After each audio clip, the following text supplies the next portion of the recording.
Aditi 9वीं class में पढ़ती थी। वो काफी मोटी थी। उसे मूली के पराठे बहुत पसंद थे। मूली के पराठे खा खा कर वो और भी ज्यादा मोटी हो गई थी। उसके मूली के पराठे खाने की आदत से सब परेशान थे। अदिति बेटा, जल्दी से नाश्ता कर लो, स्कूल की बस आती ही होगी। माँ, आपने नाश्ते में क्या बनाया है? आज तो मैंने आलू के पराठे बनाए हैं। माँ, आपको पता है ना कि मुझे मूली के पराठे कितने पसंद हैं। आप मूली के पराठे क्यों नहीं बनाती? मैं स्कूल तभी जाऊंगी जब मुझे मूली के पराठे खाने को मिलेंगे। अदिति बेटा, अभी तो गर्मियों का मौसम है। मूली का सीजन तो ठंड में आता है। ठंड का मौसम आने दे, तुझे मूली के पराठे बनाकर खिलाऊंगी। प्रॉमिस? प्रॉमिस बेटा। अदिति उस दिन आलू के पराठे खाकर और वही लंच में लेकर स्कूल चली जाती है। लेकिन उस दिन से वो ठंड के आने का इंतजार करने लगती है। अक्टूबर का महीना था। अदिति जल्दी से अक्टूबर के खत्म होने का इंतजार करने लगती है। नवंबर से ठंड शुरू हो जाएगी, तब बाजार में मूली आ जाएगी और मम्मी मुझे मूली के पराठे बनाकर खिलाएगी। अदिति दिन गिन रही थी। कुछ दिनों के बाद अक्टूबर का महीना खत्म हो गया और नवंबर का महीना शुरू हो गया था।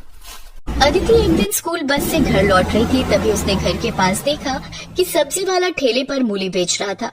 उस दिन घर जाकर उसने अपनी माँ से कहा, माँ, बाहर सब्जी वाला ठेले पर मूली बेच रहा है, चलो ना मूली खरीद लो। प्रीति बाहर जाकर देखती है तो सब्जी वाला मूली बेच रहा था।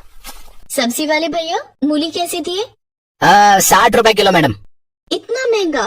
बहन जी, सीजन का नया मूली है, अभी अभी बाजार में आया है, महंगा तो होगा ही। भैया 50 रुपए किलो लगा दो। नहीं हो पाएगा बहन जी, इतनी तो हमारी खरीद भी नहीं है। सब्जी वाला जाने लगता है। अदिति जिद करने लगती है, माँ, आपने कहा था कि ठंड के मौसम में आप मूली के पराठे बना कर दोगी, आपने मूली क्यों नहीं खरीदी? प्रीति को मूली खरीदनी पड़ती है। वो सब्जी वाले को रोकती है, भैया जरा रुको, 1 किलो मूली देते जाओ। ये लो बहन जी। सब्जी वाला 1 किलो मूली प्रीति को देता है। ये लो आपके 60 रुपए। मूली देखकर अदिति बहुत खुश हो जाती है। उस रात डिनर में प्रीति मूली के पराठे बनाती है। अदिति ने 4 मूली के पराठे खा लिए। माँ, मुझे एक और पराठा चाहिए। अदिति बेटा, तूने 4 पराठे पहले ही खा लिए। जरा अपने वजन की ओर भी देख, कितना ज्यादा है। इतने पराठे खाएगी तो और मोटी हो जाएगी।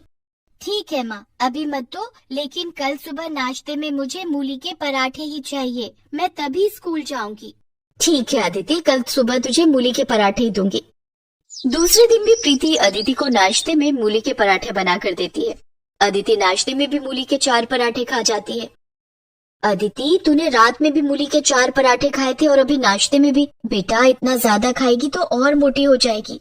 माँ, मैं मूली के पराठे देखकर खुद को नहीं रोक सकती। मूली के पराठे खाकर अदिति स्कूल चली जाती है, लेकिन वहाँ स्कूल में क्लास टीचर उसे ब्लैक बोर्ड के पास बुलाकर कहती है कि वो बच्चों को गणित का सवाल हल करके दिखाए। अदिति ब्लैक बोर्ड पर गणित का सवाल हल कर ही रही थी कि उसने बहुत गंदी गैस छोड़ दी। मूली के पराठे खाने के कारण उसकी गैस से बहुत गंदी बदबू आ रही थी। क्लास के सभी बच्चे अपनी अपनी नाक बंद करके क्लासरूम छोड़कर बाहर आ गए। क्लास में हंगामा बच गया। अदिति, ये सब क्या है? क्या तुम स्कूल आने से पहले फ्रेश नहीं होती? होती हूँ ना मैडम, वो क्या है कि कल रात मैंने मूली के पराठे खाए थे और आज सुबह भी मूली के पराठे खाए। क्या? कल रात भी और आज सुबह भी? हाँ, मुझे मूली के पराठे बहुत पसंद है। लेकिन तुम्हारी पसंद का नुकसान हम सबको भरना पड़ रहा है। लेकिन अदिति को इन सब से कोई फर्क नहीं पड़ा। वो तो अब भी मूली के पराठे खाने पर उतना ही जोर देती। घर आकर उसने अपनी माँ से कहा, माँ, मूली खत्म हो गई क्या?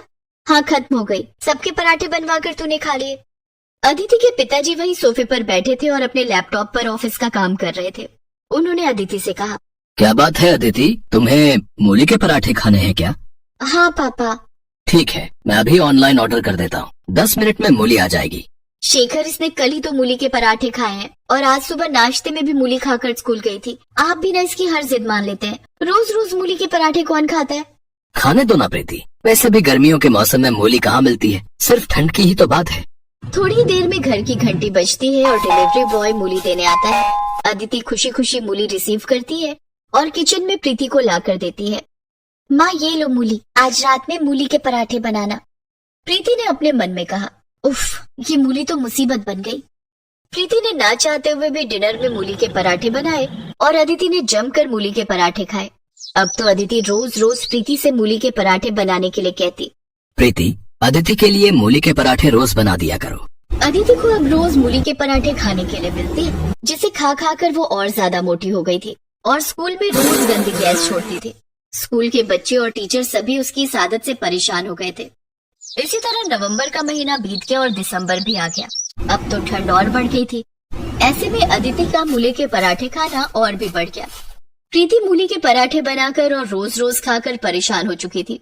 एक बार की बात है, अदिति के स्कूल में वार्षिक समारोह होने वाला था। अदिति ने घर आकर शेखर को ये बात बताई। पिताजी, स्कूल में वार्षिक समारोह होने वाला है जिसमें सभी बच्चे भाग लेंगे। मैं भी एक डांस प्रोग्राम में भाग लूंगी। हाँ अदिति बेटा, तुम वार्षिक कार्यक्रम में जरूर भाग लेना। रोज डांस की प्रैक्टिस करोगी तो शायद तुम्हारा मोटापा भी थोड़ा कम हो जाएगा। लेकिन शेखर ने जैसा सोचा था वैसा नहीं हुआ।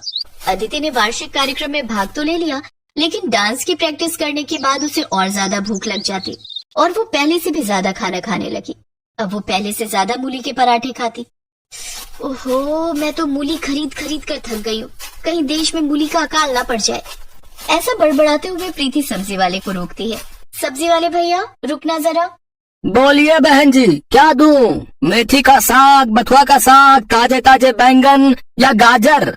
अरे ये सब छोड़ो, मुझे 1 किलो मूली दे दो। रोज रोज मूली के पराठे खाती हो बहन जी? कभी कोई और सब्जी भी खाकर देखो। ठंड का मौसम है, इतनी सारी हरी पत्तेदार सब्जियां हैं, सब अभी खेत से तोड़ कर लाया हूँ। प्रीति ठंडी सांस भरते हुए कहती है, हमारे घर में तो सिर्फ मूली के पराठे ही खाए जाते हैं। आप मुझे मूली दे दो। फिर 1 किलो मूली में क्या होगा? आप 2 किलो मूली ले लो, क्योंकि कल मैं सब्जी लेकर नहीं आऊंगा। सब्जी वाला प्रीति को 2 किलो मूली दे देता है। प्रीति मूली के पराठे बनाती है। इधर अदिति का वार्षिक कार्यक्रम नजदीक आ गया था। माँ, कल हमारे स्कूल में वार्षिक कार्यक्रम है। आपको और पापा को स्कूल आना है। ये रहा पास। ठीक 11 बजे आप दोनों स्कूल आ जाना। ठीक है अदिति बेटा, मैं और तेरे पापा स्कूल आ जाएंगे। माँ, कल नाश्ते में मूली के पराठे बना देना और मुझे लंच में भी 4 मूली के पराठे दे देना। ठीक है। दूसरे दिन अदिति नाश्ते में 4 मूली के पराठे खा लेती है और लंच में भी 4 मूली के पराठे लेकर जाती है। 11 बजने से पहले। कार्यक्रम खत्म होने में पता नहीं कितना वक्त लग जाएगा। मैं लंच अभी ही कर लेती हूँ। और अदिति ने लंच में मिले मूली के पराठे खा लिए।